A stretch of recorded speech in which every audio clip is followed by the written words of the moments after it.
for our first panel. And I'm very excited to welcome to the stage the CEO and founder of HiredScore, Athena Karp, and the rest of her panel. Athena, why don't you take this one right here?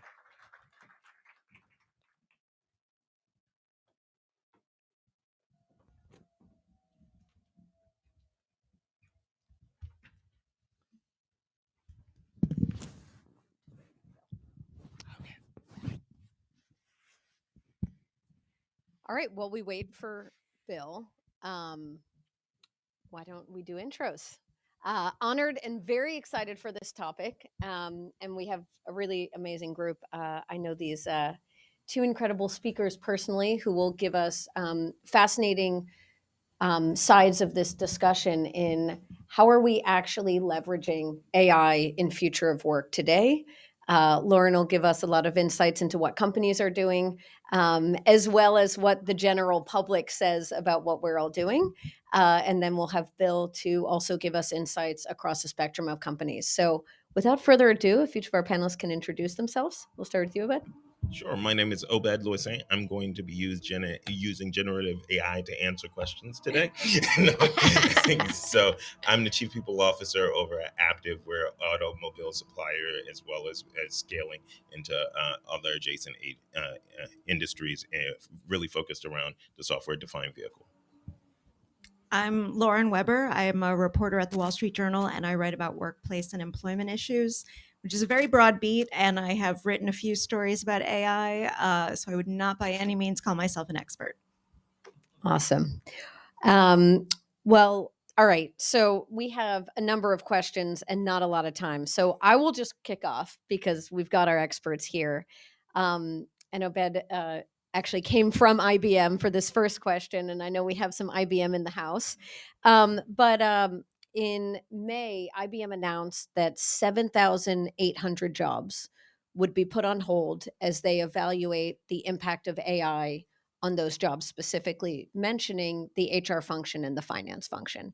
And from where we sit at HiredScore, we had a lot of HR leaders and teams say, where are you seeing our jobs automated? What do you think the future HR function or HR role looks like or what doesn't? And so I'd love to kick off with you in just both from the former IBM side of the house to the Aptiv side of the house.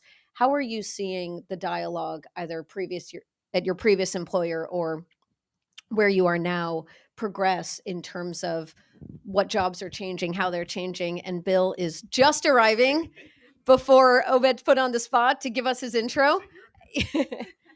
Whichever you prefer. I was standing back there. Oh. Completely oblivious to what was going on. Hello, welcome. Do you want an intro? Yes. Hi, I'm Bill Schaninger. I'm late. Sorry. And unlike other times, I actually was in the building. We were chatting about your job. Yes. Okay, Bill Schaninger. I was at McKinsey until May for about 23 years. I have a PhD in management, sort of an IO by training. And there, turned on people analytics really early, ran global talent, future work, great attrition, great attraction, all that kind of stuff. I thought I was just going to go on the speaking tour and tour my book, which is out right now, called Power to the Middle, about the importance of middle managers. And I've recently joined Modern Executive Solutions because they have the most amazing collection of people. And that's how I met up with you all. Amazing. So sorry. And again, sorry. No worries. I did really enjoy the ethically sourced LLM. It was good. It was really good. All right. So back to our question of how are we actually seeing jobs changing or the planning of jobs to change where you are right now? Sure. So I'll start off by saying I'm no longer authorized to speak on behalf of IBM. So, but I would say that there's an element of in every story that a combination of things. So I would imagine that some of that is consolidation. I would imagine some of that is automation. Some of that is AI. Some of that is streamlining. Right. So from a standpoint of where do we see AI particularly impacting jobs, it's everywhere. So if I mean, and I mean that sincerely, if I had to look, even if I look at and describe my own job, right? So the way I was on a journey, I started 5 years ago when I was a chief talent officer on how do I know the workforce is getting smarter, right? How do I know the workforce? It took a full 18 months to 2 years to then get just the data into the right places, to then be able to say, okay, one person attrit is not equal to another person attritting. So being able to say, okay, if I have somebody attritting in this particular job role that is twice as expensive and 3 times harder to find, that is very different than finding someone attritting who is in a job role that's over capacity. So being able to use tools, data, analytics, a sophisticated partner in technology to then be able to decipher the differences to those, and then being able to say, yes, the workforce is getting smarter. And because of the fact that the people with the highest skills, the people who are hardest to find, are the ones that you're retaining at a higher rate than others. That helps me and changes my job on a day-to-day basis, and it changes the type of people that I need to hire and employ, right? Because of for decision support. Likewise, if I'm a manager, if I'm a first line manager, one of the most challenging things that our managers go through is just doing a performance evaluation or having a conversation with somebody. So a performance evaluation, arguably managers today spend awful amount of time collecting data from multiple sources to then be able to have a conversation, to sit down with somebody for 30 minutes and to actually take them through their performance. They may spend 6 hours being able to pull and aggregate those things together. What if the world pivoted and you were able to use tools to then say, could you aggregate the data for me? So then the time is actually spent on the conversation and the progression for an individual to be better. So I do think it's affecting every single job, is just in a matter of the magnitude. During the time where I was with IBM, we conducted a study over a 7-year period that looked at job requisitions and how those job requisitions were changing and the pay structure of them. And it actually showed the progression in AI impacting all of the jobs.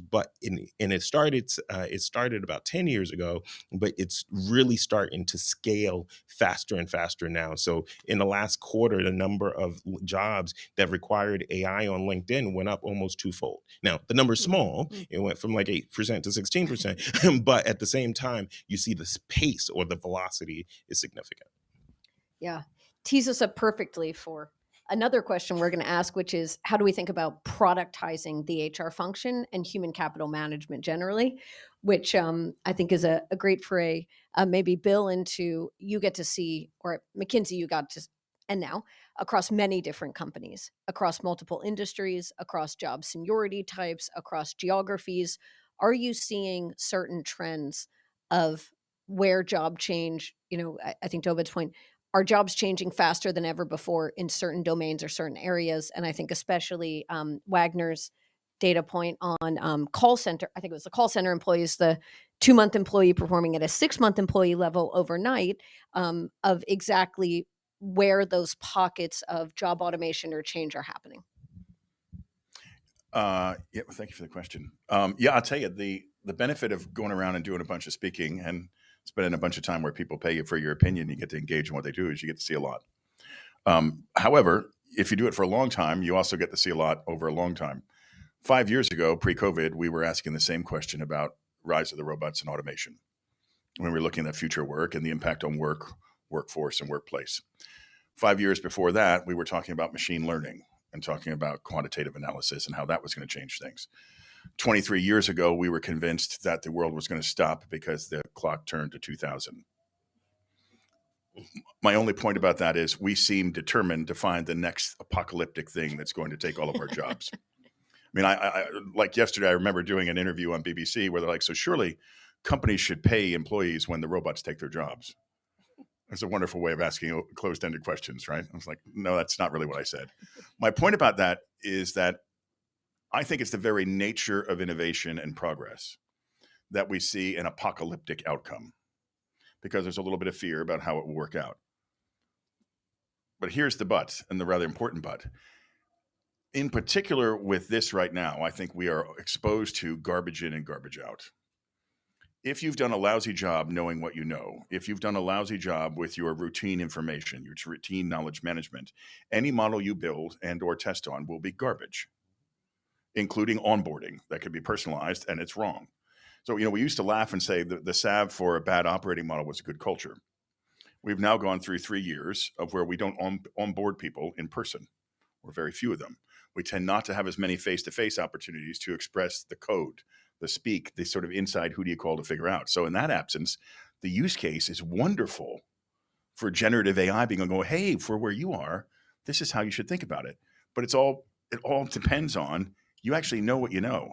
And so for me, I'd say it has a wonderful opportunity to make many jobs more doable, faster, and to a better level, provided you actually know what you know and what's in there has been vetted and stays up to date. As a former senior partner at McKinsey, I shudder to think how much money we spent on something called Know, which was intended to know everything, all of our knowledge nuggets and what we knew. And it was stale the day you sent it out. And that, to me, I think the refresh part of this is like, how do you continually refresh it and make sure it stays up to date is, in fact, itself, maybe the most critical function. Obed's mention of it took you 2 years at IBM to even have the data to then begin the work that you'd kicked off the program of. I can say even as an AI company, people are surprised that we spend 90% of our effort on not the AI kernel, but data pipelining, deep integration, data comprehension, configuration, and that's the reality of, how do you sort into the information value to get to this? It is a good selection tool now, for what it's worth. You were talking about jumping from 8 to 16%. I happen to be, there's a school, it used to be called Moravian College, now Moravian University. I'm on the board there. And because I'm the last academic, I have to chair the Academic Affairs Committee, which I can assure you I'd rather have my wisdom teeth pulled. But I digress. We spent a bunch of time with the faculty on how to treat AI, particularly generative AI, in the classroom. There is a wonderful opportunity to teach people how to problem solve, where you have to say, what's the question? What's the model? What's the source of insight going into the LLM, right? What was your prompt? What did you learn? What was your prompt? What did you learn? What was the insight you gleaned? That's problem solving by any other name taught by most professional service firms. It just happens to have a really cool machine grabbing across everything we know. Why wouldn't we use that in selection? Say, can you actually harness good structured problem solving as well as using tools? Like, we don't need the abacus to ask people to do math, right? We're not doing matrix algebra anymore by hand, but we are using machines. I think a nice mix would be good. So Lauren, kind of along those lines, are you seeing the general public, the next apocalyptic thing that Bill talked about, looking for this to be that next apocalyptic thing? Are there events that are spiking that concern, or newsreels that lead to more panic than others? I'd love your insights on that, and or how you're seeing kind of companies portray this in the press. Mm-hmm. Well, I agree. There's often an element of looking for what are we most afraid of, and I think the conversation becomes very quickly very reductive. Are robots going to take our jobs? And that's really, that's what my editors ask me. That's what a lot of surveys are asking the general public. Are you afraid of this? Or and you can find survey information, I think, that would say just about anything. People are optimistic about how this will help them do their jobs. People are pessimistic, and the numbers change depending on how the question's asked or who's asking it. So I think it's very hard to assess where the public falls on this. I think it would be also really interesting to look at it sort of by age maybe, or generation, because younger people will grow up playing with this, and they won't be afraid of it in the same way that I might be, or people who are older than me. So I think that's a piece of it, is like for kids, and I see this with my teenager and my 11-year-old, their familiarity is just a totally different animal than mine, and so that will affect this all going forward. But I think ever since the Luddites and before, there has been this terror. And when I did the first story that I wrote about generative AI, which was based on, I think, a paper that came out, it was one of the early papers on the impact on work. Of course, since then, I feel like there's at least 2 papers every day that are coming out from academics and researchers. It's really hard now to keep up. But in in the early days, which was like 9 months ago, there wasn't a lot. And so, I wrote up an early paper that came out. And one of the academics that I interviewed, I was asking him about this, and he said one thing that's really important to remember about all technologies is that the process of implementing is rife with conflict, negotiation, resistance. So the idea that, like, oh my God, this technology is going to come and take everybody's jobs or change everybody's jobs, it is a much slower process because of how human beings are, that fear and other things, that the resistance, and the negotiation. And I think, especially in this day and age, I mean, you saw with the writers' strike, workers have more voice. We write stories about that. And so that's also going to become a factor in how this is implemented and changes work. Element to build on Lauren's point. I think there's an element to with the general public of how education plays, and then how do I think all robots and technology are going to take our jobs? No. Do I think that there's aspects of my job that I wish it takes? Yes. So how do you then use and partner with technology? Like it's a tool, right? A knife is a very effective tool. It could be a very harmful tool. So to the degree that you've got regulations, you teach people how to be able to use it and how it makes individuals more productive, then I think you have a more productive society, because it gives greater opportunity. In a number of cases, it gives greater opportunity, right? Does it create greater threat in some other cases? Absolutely. But that's where you need regulation, partnership, and education. I was reflecting on, it's interesting when you go to the public, what aspects we're blissfully unaware of to the extent to which the machine is alive and learning, like just the idea of the nest and the hive and driving and taking into account the road and the road conditions and where you're at, and speed up, slow down. The autonomous driving, even in the US where it's constrained from elsewhere, we're willing to hand certain things over. I mean, I wish in some ways that the way in which we can engage on this is one of cautious opportunism, right? For instance, I mean, open AI, operative word being open. We should remind people that putting personally identifiable information in there is a mistake. Putting competitive information in there is a mistake. So for use in HR, that would probably be inappropriate. Yep. The extent to which you want to validate, right? Right. All right, I was downplaying it, but thank you for the renouncing. No, that's wrong. It's wrong, to be clear. But the idea of even like if you have to, when you use a selection instrument, you have to validate it. To validate it, you need a performance outcome. A performance outcome for most companies is proprietary. So there is just something about, where does the open world end and the proprietary world begin? And how do you hit the bar, not just of what you're allowed to do, which I think is closer to what you were describing, but what you should do? Yeah. And that, to me, I think because we're not cutting that more finely, it just becomes 1 and 0, all good or all bad. Well, it's actually a great segue into one of our questions. It's like we read your questions. It's like you read the questions. There's how do we think about, which I think was a very important point from Lauren and Obed, on productizing HR. Doesn't mean HR is all a machine or it's fully human. It actually means, what are the pockets of work, augmented, accelerated, automated, or that stay entirely manual, maybe because we have no trust in the data, maybe because we don't have the data, maybe because we'd never touch that because it's about termination decisions. I don't know. And so much of the public dialogue is lacking the nuances, because having a nuanced discussion takes, time and effort, and people don't want to do that anymore. But I think this notion of, there's a question also of buy versus build. And I think that often gets conflated with, everything we buy must be LLM, must be internet, must be disclosed, or we've got to build it internally. And this is kind of the second wave we're seeing now, since IBM Watson brought the first wave of the buy versus build. And now we're seeing a lot of the IT departments feel empowered and excited to have a central role in a lot of these discussions, and kind of looking into every domain because they've been given objectives to look into every domain, which in some cases might be great because you're going to spur a lot of innovation.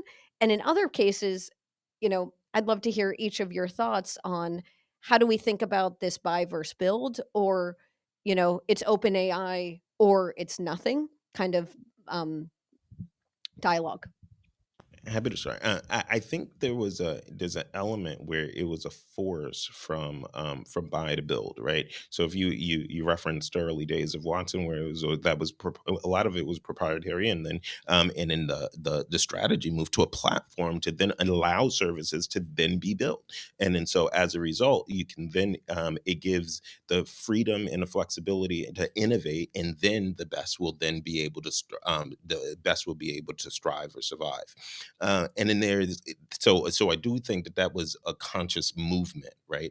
So from areas, if I was to get to the application level of places where in my profession where I'd like to see where think services or buy applications that will help our business to thrive is around the area of selection. So Bill mentioned selection, right? I think that's a ripe opportunity. If we can go back to 2021, 2022, and people and the number of articles and things that was written on the Great Resignation, those were just big mistakes on both sides.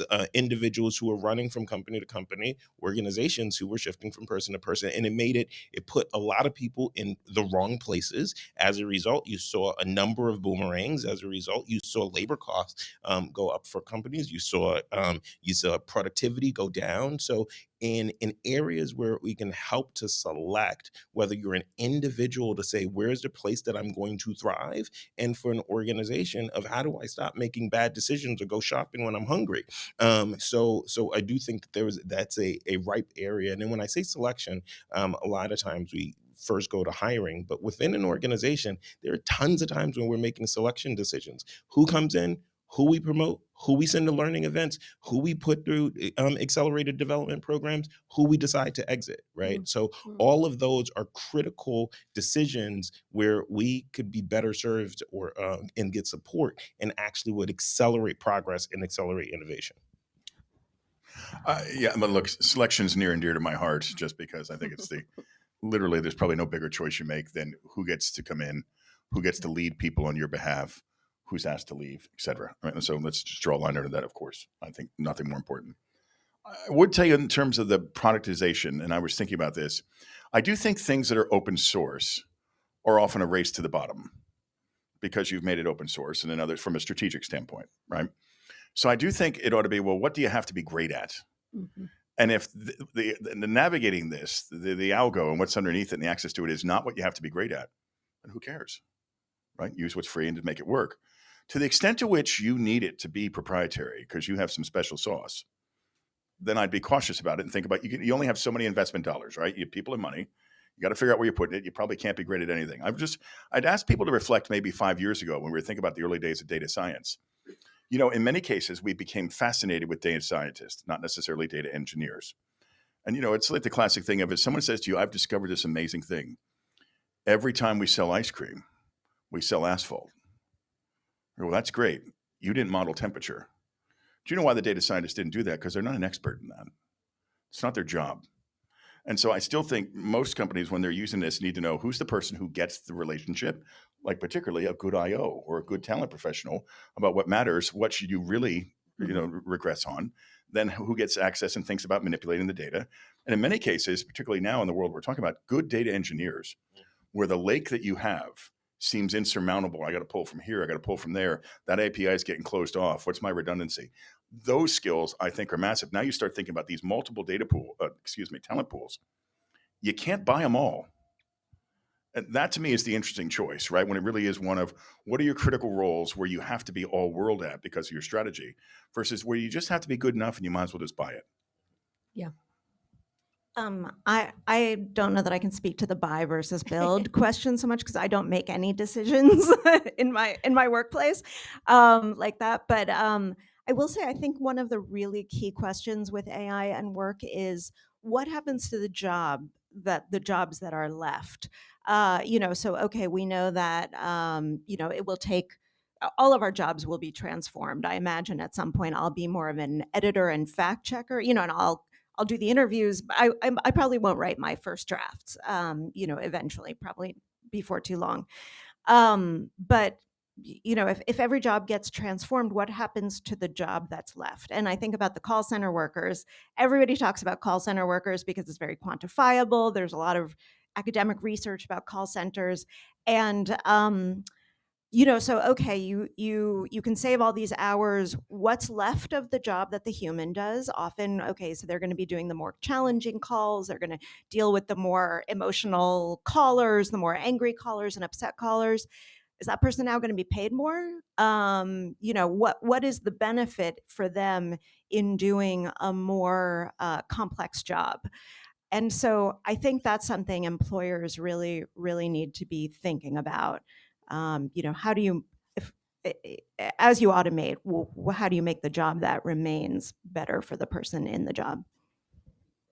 To build off of that, Lauren, one of the key reasons why call centers was one of the first use cases is because of the cost structure. I mean, the reason why call centers turnover rates are like 40%. And by time you train somebody in the call center after about 6 months, then a couple of months later, they were out. And then so the payback wasn't there. And then the reason that they were attriting because those jobs were mundane. And those are the types of people, that's why, Gallup forever said that, it was the jobs with the lowest levels of engagement. So it wasn't working. The model wasn't working for anybody. So then technology get introduced and then it says, okay, now it's going to create different jobs to say, okay, well, what are the insights that we're getting from the questions that people are asking that the technology is answering so that we can then make the product better so that it addresses it so people don't have to call about it. And so as consumers, the last thing we want to do is call a call center. So if they can get the insights to then be able to call, have us to do that less and build it in a product, then it's you then get the jobs being plumbed into other places. I think this notion of where it's not working for anyone right now and the opportunity for what AI can do there is such an important point. Like we launched a product that tells the employee that there's a new job that's open at the company that they might be a great match for. And a lot of companies panicked and said, oh, we definitely don't want to send that to employees. We were like, well, why not? It's going to cause them to switch jobs much faster. Aren't your jobs public? Can't they go right now to your career site and see every one of these? Yes, but it doesn't come to them. The manager's supposed to do that. And you're like, how many managers are spending all day approaching employees constantly to leave their team, especially their top performers, and go to someone else's team? And I think that question of if we spoke about and we began with why this doesn't work the way that we have tried to do it today, and then what AI's impact is, will we get further than what we tend to do as technologists and product builders, which is talk about how exciting the product is, talk about how exciting the technology is, and then expect people to triangulate what the benefit is. Quick answer to that Absolutely. one. And then I'm so happy that we have an audience. analog reminder here. As someone who's trained to know when the light goes from green to yellow to red, this is so wonderful. I just wish I had someone on the side going, shut up now, Bill. It was wonderful. Quick answer on this topic, talent marketplaces. Okay, we've had people running away from companies because it's an asymmetry of power and information. People don't feel like anyone's investing in them and their career and their mobility, knowing that mobility leads to, in some cases, up to twice your lifetime earnings, because the company is holding on to the information, not making it clear. Do you want somebody who's going to feel good about it? Show them what their options are. Agency. Information of this way, made transparent, gives the people agency. It never ceases to amaze me the number of times out of fear we withhold and take things back and then blame it on the tech. As though, oh, it's the A problem. Give me a break. You're a lousy boss. People run away from you because you're a lousy boss and you want to blame the machine. Sorry, I digress. We've so much more to cover, but audience Q&A, do we have any questions? And all of them need to be written on this sign right here. I'm ready for cue cards. I'm ready for cue cards at this point. This is all very exciting. Thank you. The question is, so we are talking about the jobs, we are talking about all this at the lowest common denominator, which is the activity, the task. What do you think is going to happen to organizational design? Well, I'll take a quick one at it for sure. So, if we were just over time where you had either a process-based organization or professional service firms, and then what eventually became enterprise agility, where largely you had a off the top part of the chart that looked a little bit like your sales organization, and then pockets of talent and skill on the left that could be deployed and redeployed. I'm convinced going forward that there'll be a relatively small number of people who still need to maintain a good, robust knowledge of competitive intelligence, customer intelligence, and or contextual factors that are coming, of course, leveraging tools and a broader set of information we've ever had. But this pool of talent, I think, just think about our ability to use good people analytics on understanding variability and performance, right? I happen to be collaborating with a place called Mersion, right, which they do simulated training, avatars with a human face. It's amazing how like people are willing to risk with this. 500,000 of them where they're building the LLM now with a background in what their personality was of the learner and what their limiting mindsets were around the behavior that we're taking on to find patterns of growth and adoption. So now that to me is wonderful, where structure then supports lean down this way, lean through sales, and cool pockets of talent that can be deployed and redeployed.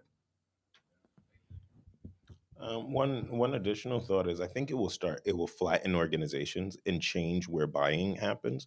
You're already seeing it. So in my world, in my profession, I now have sellers who will come and say, do you know that X number of your employees are already on our platform?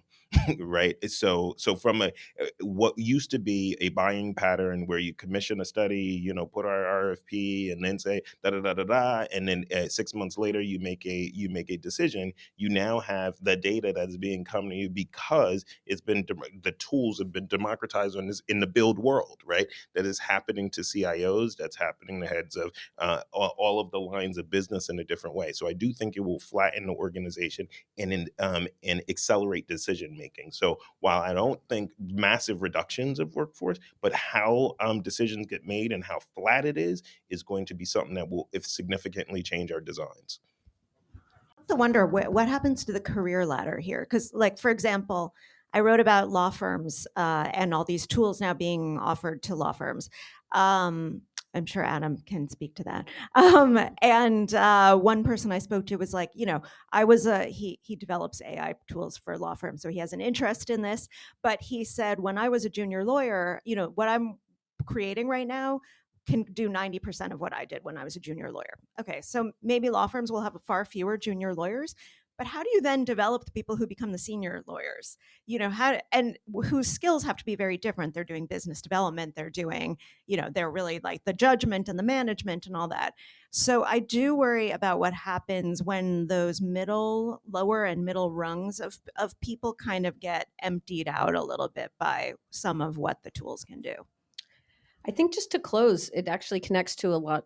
There's a lot we don't know about what things like time to mastery being accelerated at an unprecedented rate, different buyer cycles, different ways that people leverage the tools. Like there's probably areas that as HR leaders or future of work experts, we should be more focused.